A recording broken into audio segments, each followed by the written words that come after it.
Assalamu alaikum everyone. This is Noor from English Club Malaysia. My guest today is Syed Rehmat Shah, known as Rehmat Empowerment Wala, originally from Karachi. He has started his schooling from Government Islamia Arts and Commerce College.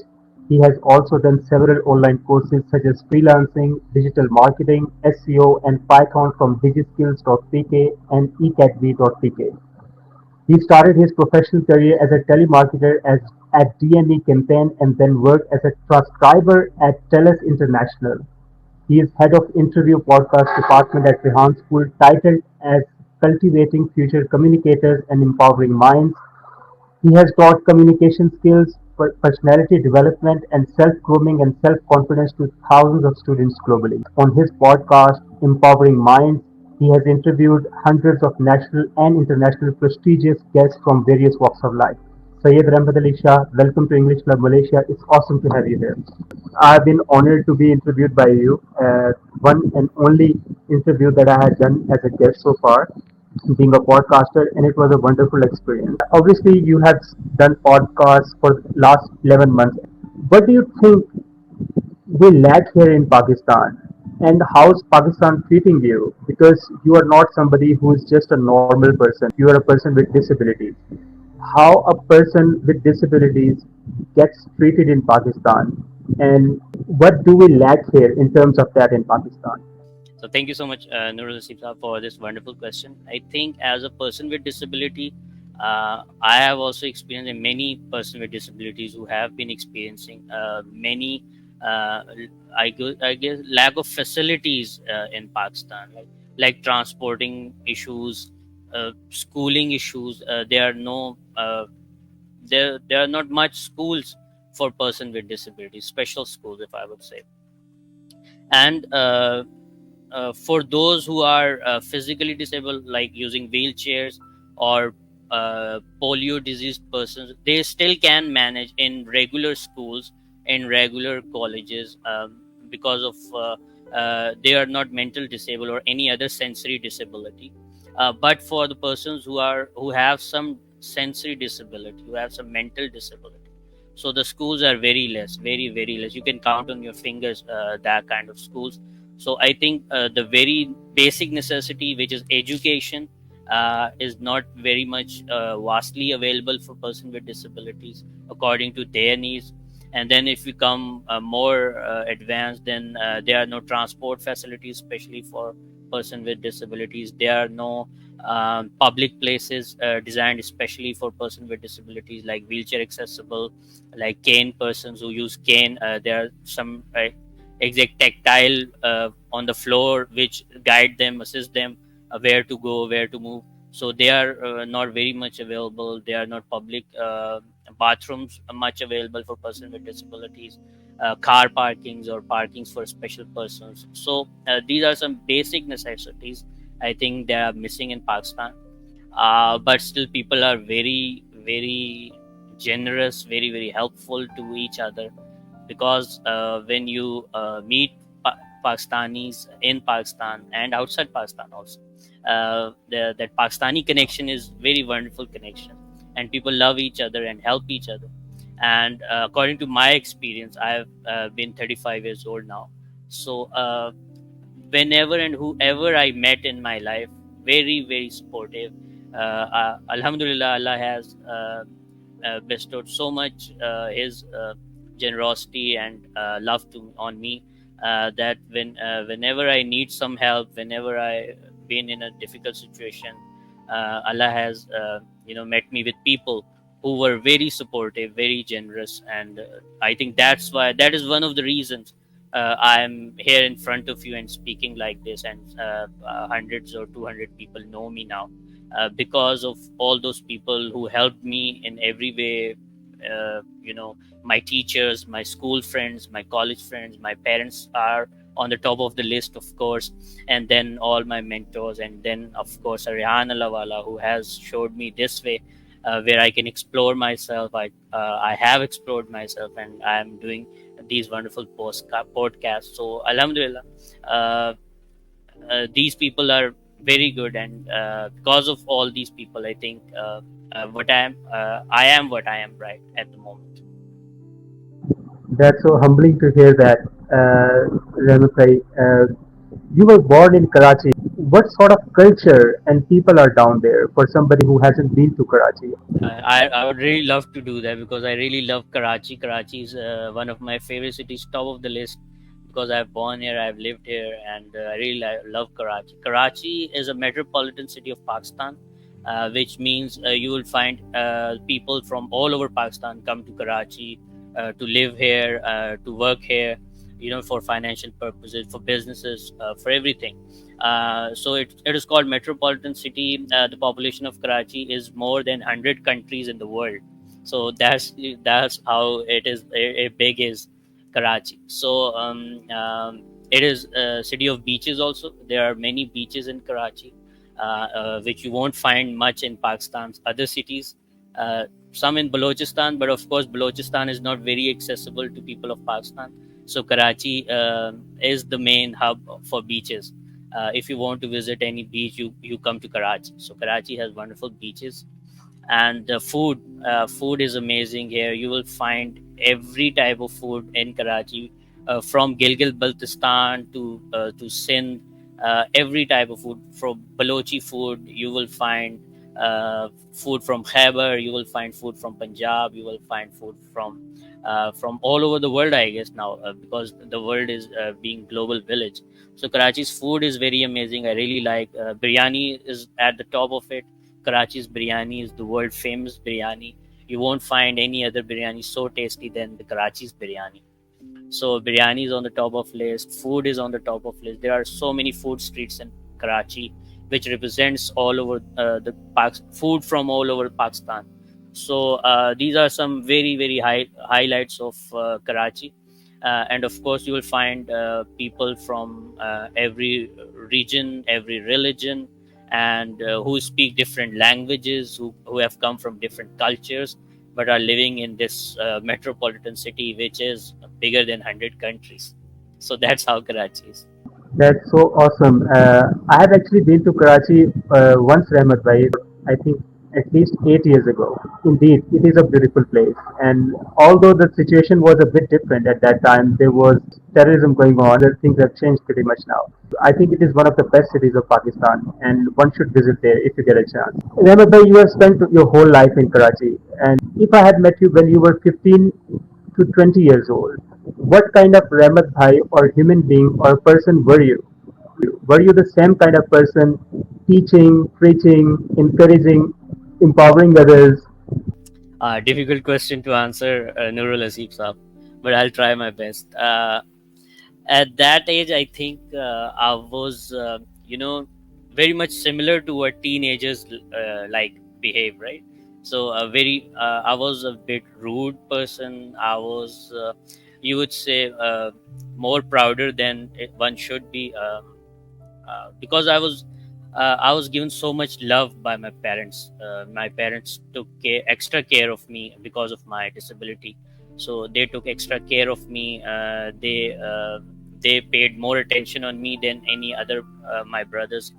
So I think that made me a little bit, you would say, a bit rude, a bit more prouder than one should be, or a person who thinks only about himself and do not think about others. So that was I am during my 15 to 20. I only thought about myself. I used to um, I used to play games on computers. Computers were at my place in very early age of mine. We were very young when our father brought the computer to our home and enabled us the internet connection at that very early age, when we didn't know how to use correctly the internet at that time. When there was a dial net internet, the internet connected to phone line, and you need to dial up every time when you restart your computer. So I'm talking about 2003 2004. So um, it was it was much like every other younger teenager you'll see today, or you have seen in your life. So I was pretty much that. um, but a bit more rude person, a bit more prouder person than one should be. Not very much, not humble, very absolutely not humble. I was not humble at that age. And if I say I was not a good person in that age, I would not be wrong. So I'm not very proud of that era of my age. But I think teenagers do act like that. I can understand now that teenagers do act like that, because there are changes in their bodies, their hormones, their thinking pattern changes. They are conceiving new things, new feelings. So these things happen, I think. Now at 35, if I look back, I would see, yeah, those feelings were justified in a sense, that you're gaining new experiences. You're going through so much inside of your body, inside of your brain. So these things can happen. So yeah, I think I was not very humble, uh, but um, I think I managed very well. I could say that. That was such an interesting journey that you shared with me, Rehmat bhai, because the thing is that people know you Rehmat Empowerment Wala, but to me you are Rehmat Communication Wala because you are such an amazing communicator. You communicate your message across so amazingly. Do you think whatever you did as a teenager that really shaped who you are today, or that's something else, or this change has happened within you now when you are in 30s, or you were always like a bold communicator, always asking questions, always reaching out to people, or is this something that has come up within you just now? I think communication skills were always there in me. Confidence was always there in me. I wasn't a shy person. Never a shy person in my life. I was absolutely bold. Even in my school life, I was the person sitting in the front. I was the person who were the most active when teachers ask some questions to the students. I'll be the one who answer. I used to raise my hand, very first person. So I was confident. I was very expressive since my childhood. Uh, but my life changed when a tragedy happened to me, when my younger brother, who was very dear to me, who shared the same disease with me. He was also a person with disability with the same disease I am. So he died in 2011. So that incident really changed me, the person who I am right now. So I realized that life is very fragile.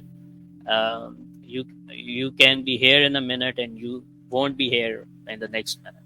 So life is very fragile. You need to be humble in this life. You need to behave good with people, because I was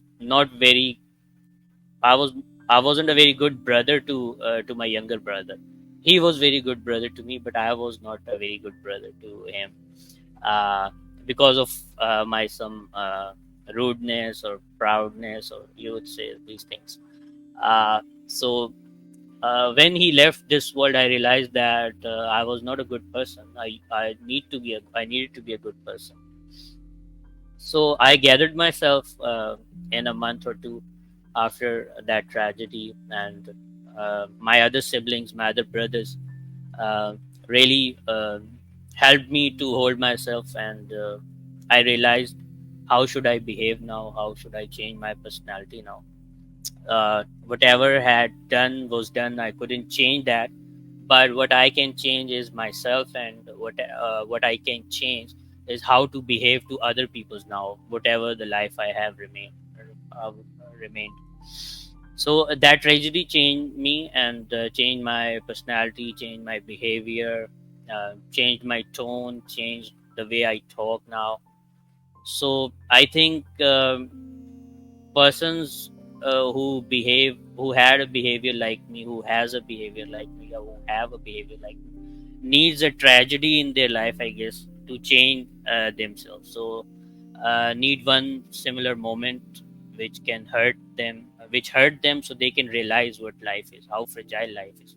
So that incident really changed me, and you see a completely different person than 2011 or before. So that was the incident that changed me completely. Definitely, Ramat, experiences do shape personalities of each individual. Somebody didn't impose how we should be. We all make our own personalities ourselves. Whenever I have spoken to you, I have talked to you, whether it was part of the podcast or off the podcast. It was such a great experience. You are such a friendly person. You are such a down to earth person. I was thinking about what to ask exactly in this particular podcast. I wanted to tap into this particular subject, communications, because you teach communications, if I'm not wrong, and you empower other students how to be bold, how to be better, how to be confident, and how to groom yourself. What is the importance of communication in general and in workplaces? Thank you, Nurul Hasib sir, first of all, for giving me this honor to talk on communication, which is one of my favorite subjects. Communication is very important. Uh, a, a very young child, a baby, how he or she communicates, he cries, for telling his or her mother that he or she is hungry, and he or she needs some food or some milk. So communication is the key to transfer your emotions or your needs to the person which they are related to. So if you do not know how to communicate, how would you fulfill your needs? So communication is very important, and the key aspects of communications are, there are 7 C's. I hope everyone have learned those 7 C's of communications in high school or in their university age also. So I'm not exactly remembering all the C's, but some are clarification, conciseness, comprehensiveness. So these are some C's which are very important in communication. Your communication should be very clear. Today, in today's era where everyone is very busy in their lives, they do not have much time for themselves. Even for others is a bit irrelevant to talk, right? So there are way less time for everyone. So you need to be concise, you need to be comprehensive in order to communicate very well. So concise, comprehensive, clarity should be there in your communication. What you want to ask, what you want to convey, this is very important. You shouldn't be ambiguous about what you are asking or what you are telling to others. So this is something, clarity is something which I really preach and I really advocate also, because if you are not communicating with utter clarity, you won't transfer your message very well, and you won't get the benefits out of it. So clarity is very important. So these are some things which one should practice in work environment also, professional environment also, and in personal lives also. There's also 1 C which is called confidence. Confidence is very important key. I think is one of the basic key ingredients of your communication. If you communicate with utter confidence, your eyes are lit when you're speaking. You have a great smile on your face when you're communicating. So these are some messages which already reach to your audience before you are speaking from words. So these are some things which already conveyed a good message, a good vibe to your audience. So that helps really well being a good communicator. So these are some things I really teach my students. I really practice these myself also, obviously in work environment also and in personal life also. If you're a good communicator, you need to practice these things in order to gain the benefits of a good communication. Very interesting, Rehmat bhai. The thing is that it's not just adults lack communication skills. You will also notice that a lot of students might be getting good scores in their schools and studies, but when it comes to communication, you might notice that they don't have much confidence, they don't have much communication skills. Do you think, Rehmat bhai, there is a remedy to improve the communication skills or start improving communication skills? So, what do you think would be the first step for somebody to start from? That's a very wonderful question, Nurul Asif Saab. I am also a facilitator of Rehan School Online Academy, where we teach or facilitate the students from all over the world. And the Rehan school system we are preaching at this school online, because we have physical campuses also in Pakistan, but we have started this Rehan School Online Academy for since last 4 months. We are running this, and we teach students these things. Uh, Especially me teaching my students how to communicate with confidence. So your question was, the students lack this confidence of communicating. They do not communicate. So the number one reason is fear.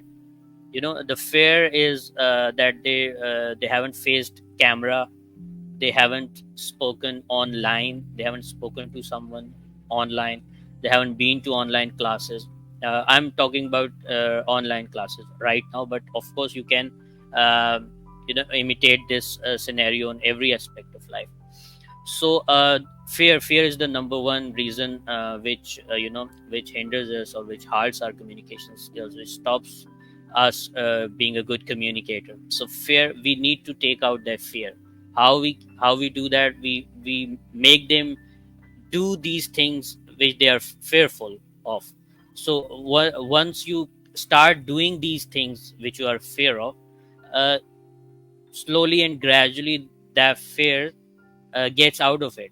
You pass that barrier. Once you pass that barrier, you thought that wasn't that difficult, which I thought in my mind I had that barrier, that I cannot pass that barrier. So when the barrier shatters, you think that was not that difficult, it was very easy. So we facilitate our students to pass that barrier very first time. We we uh, we we make them sit in front of camera for first week or so. We say, do not speak anything, do not do anything, just come on camera, sit in front of camera, observe other people, what they are doing, what they are saying. So when you are in a company where other people are doing something, you already catch the vibes, what they are doing. So your brain starts simulates, and you start doing these things. Even subconsciously you start doing these things. So we ask them to come on camera, sit in our class, don't do anything, don't talk, don't we won't ask anything from you, just come on camera. And after 1 week, just introduce yourself on daily basis like others are doing. The other week they have started some confidence to speak on camera. Now they are more contributive. We have similar cases in my class. One or two my students were literally were silent. The whole 3 hours of my class they were silent. But what I did, similarly I asked them to sit in front of camera, and then I started introducing them. I asked them to introduce themselves to my class, and slowly and gradually they started speaking. Now they are a very productive part of my class. So the fear needs to get out of those students. Confidence needs to be injected on that fear space, to fulfill that space. I guess these two ingredients, if you've done it correctly, you've done it timely, I think there's no other reason that one couldn't be more confident in front of camera or in speaking. So that's my personal experience, which I have shared with you. Rehmat bhai, I was paying so much attention when you were explaining me the scenario of your own classroom. I was trying to picture everything. You might have noticed, Rehmat bhai, that some students, they are always backbenchers. And those students will never come on the stage and give a speech. They will never stand up and ask a question from a teacher. They stay like that and they get out of school and move on to the next phase of life. Do you think, is it possible to bring self-confidence in somebody who never had that? A wonderful question, Nurul Hasif Saab. The main reason is because they're brought up in such style that they did not get the confidence. They were not infused that confidence in their personalities since their childhood. They are brought up just like in their home, that they are useless. In their friend circle, they were felt like they were useless. They are not very useful, and they are the 12th man. They cannot play cricket team in the cricket team. So they only used to go and fetch the ball if ball goes far away. So they were treated the whole their childhood just like that. So I think that factor is really plays a key part in being less confident. So if a child is infused with lots of confidence since his childhood by their parents, by their guardians, by their teachers, by their friend circle, so there's no other reason that he can't be confident. So coming towards the second part of the question, yes, it's very difficult to infuse confidence in adulthood if you have reached a certain age, but it's not impossible. If you're willing to learn, if you're willing to get that confidence, if you're trying hard for it, you can achieve some level of confidence. It's not impossible. Yes, you can, but the more you delay, the more it would be difficult. So there are some practices which you can start doing to gain confidence, like start meeting people, start meeting those people who you would envisage to be such people. Go on the internet, watch their stuff, try to imitate them, to be like them. Be in more company, be in the friend circle, not those circle who were used to make you feel less confident.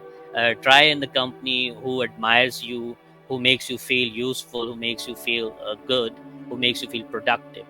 So be in that circle to gain your confidence. Do such small tasks, such small things uh, that gives you confidence that you can do such things in your life also. Small starts makes you go bigger and bigger. If you want to make a century, you need to start with first run, yeah, single run. So start doing small, take small steps towards confidence, and you will achieve, inshallah. But if you start very late, it would be very difficult, but not impossible. I guess as a parents or as a teachers, as a guider, guardians, and as friend circles also, we need to give confidence to each and every person, irrespective of how they look, how they behave, how they are good in studies or not, how they are good in speaking power or not. We shouldn't be demotivate anyone. We should give confidence to everyone, because you don't know what you are planting a seed. If that seed is rotten, it could be bad for the whole society. So I think one always should give confidence to everyone and appraise everyone, not demotivate. So that's what I think I would say.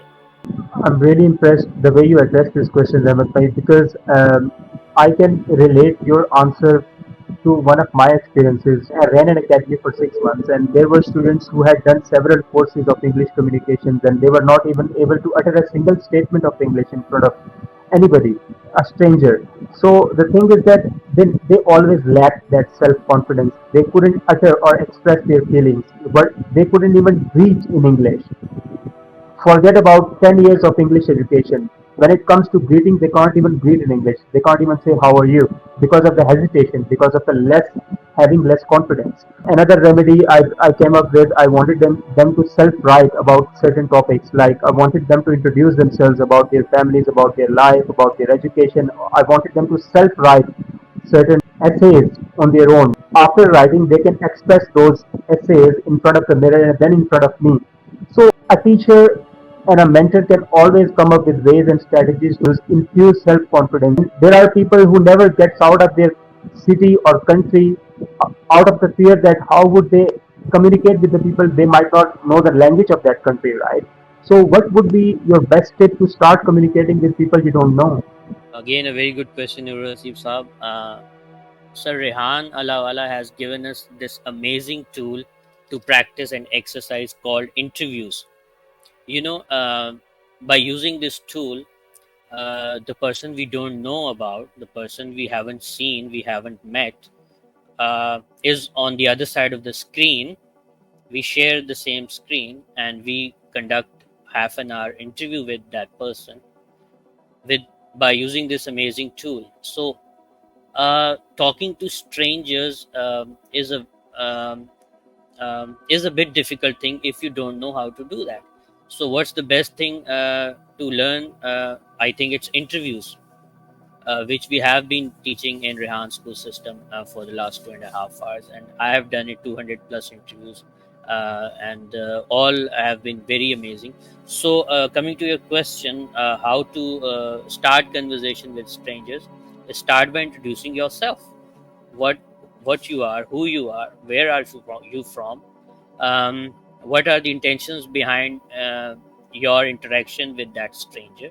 So if you introduce yourself very clearly, very honestly, very confidently, by maintaining an eye contact and handshake, I think that would influence that stranger person, that he or she should also, start that conversation with you. So I think that is very wonderful way to start any conversation with a stranger, to introduce yourself, tell him or her about yourself, and why are you introducing yourself, the intentions behind it. So I think if you do that with utter clarity, with confidence, with eye contact, I think there's no other reason that you both persons become strangers after 5 minutes. You would be very much familiar to each other after 5 minutes if you start the conversation with strangers that way. That sounds very interesting, Rehmat bhai. Does level of trust matters, and what role does it play when you are communicating with somebody or somebody for the first time, or maybe somebody on a professional level? Yeah, it matters a lot, but when you have any benefits involved in that communication, if me and you are in a podcast and you do not have any benefits to take it from me, I do not have any benefits from you in my mind. So why wouldn't we dishonest with each other? We won't, right? We won't, because we don't have any financial gain or any other interest with each other. Just we are meeting in this podcast. You're asking me some questions and I'm answering you with the best of my knowledge. So why would I be dishonest with you, right? Because we don't have any financial gain in it. We don't have any other interest, rather than we are doing this podcast, and we both want this podcast to be done in a very wonderful way. So I think when you start your conversation very confidently, your eye contacts are very good, your body language is very good, very positive, your words which you are using are very positive, so it all creates a positive vibe, a positive aura of you, which influence your listener or your audience.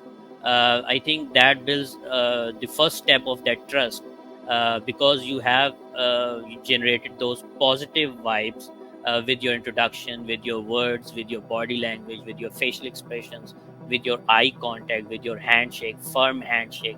If you handshake with a firm hand, that gives your audience or the other person a very good feeling about you, that you are quite confident. But if you handshake a little shaky or with just the fingers, so that doesn't give a good impression of yours. So these are some things which, if you start your conversation with a stranger with these tactics, I think the first step of trust would be built. And of course, the more you know each other, the more confidence, the more trust would be built gradually. I hope I could answer you with the best of my knowledge. One final question about communications, because I think this is very important, and you have already mentioned this particular factor in your last answer already. That how honesty contributes in building relationship and building self confidence. What do you believe? So honesty is very important, because if you introduce yourself one person with a different manner and the other person in a different manner, so how would you confident about your own personality? So honesty is very important in getting confidence, that you are the same person and you are the same person for all other persons, also for all over the world. So I think on being honest, eradicates that fear of being fake. So once the fear eradicates or ejected from your system, so it's all what other thing to replace is confidence.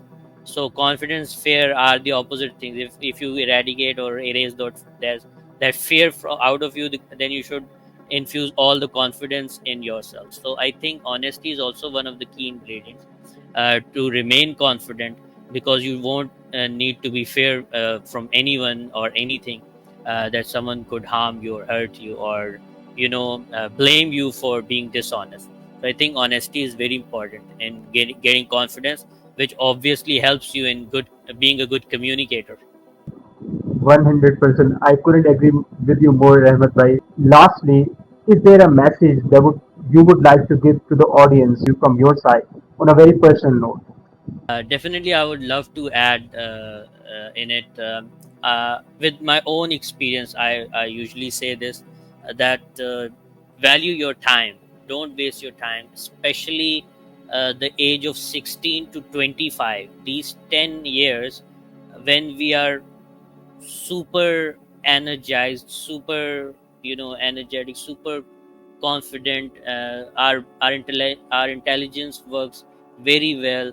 So in those 10 years, if you achieve something, if you learn something, if you practice something, uh, those 10 years hard work would make your later 25, 35, 55 years life amazing. Whatever life inshallah you'll get, you'll make that life amazing if you put your hard work in those 10 years, 16 to 25. These are the years where you are super energetic, your intelligence work best. You don't need to go through things over and over again. You can be energetic 20 hours a day. You don't need much sleep in that time also. So if you spend those energies, those efficiencies, uh, those mind powers, if very in a very good way, in a very productive way, then the next 25, 35, or 55 years, whatever you have got, that would be amazing in your life. You won't need to stress very much, you won't need to work very much, you won't need to push yourself very much. If you have done those 10 years, uh, use those 10 years very productively. So I'm saying this because I couldn't do that. I hadn't done that, and I regret that. If I would have done it, I would be in a very, very better position, more, both financially, physically, mentally, spiritually, if I would have invested my energies in the right direction in that 10 years. So I couldn't do it. I value that now, so I transferred that regret and value to this experience to the younger ones who are listening me or who are watching me. So please make those 10 years very, very productive. You will be amazed how the life would turn out to be. Thank you so much. Thank you so much, Rahmat bhai. It's been an honor to speak to you once again, one on one. Definitely, the audience is going to learn a lot from this particular session, and all the answers that you have given me were very to the point, effective and informative answers, to be honest. And I'm pretty sure that you won't mind answering some of the questions that even audience or the learners or students are going to ask in the comment section. And I thank you for that, giving your time, and especially this hour. It's been a pleasure speaking to you one on one. See you hopefully in another podcast. I really hope so. You would agree to do another one with me. I'm pretty sure that you're busy, but you would take some time out for another one with me. Thank you so much for joining me today. Inshallah, Nurul Sisab. Thank you so much for giving this platform to express myself, to transfer the knowledge I have to you and to your audience. This is one thing I really love. I really love to do. I really love to do it so passionately. So thank you for giving me this chance to follow my passion once again. And I hope I did justice to your questions with the best of my abilities and the little knowledge I have. I've tried to do that very justice with very justice. So thank you so much again for letting me speak here. I really enjoyed that. I really enjoyed your questions. I really enjoyed your company, and hopefully your audience enjoyed that session. Thank you so much. This is Rehmat Empowerment Lab. Thank you so much, Ahmed bhai. You have a wonderful evening. Thank you so much. Allah Thank you. Allah Hafiz. Hafiz.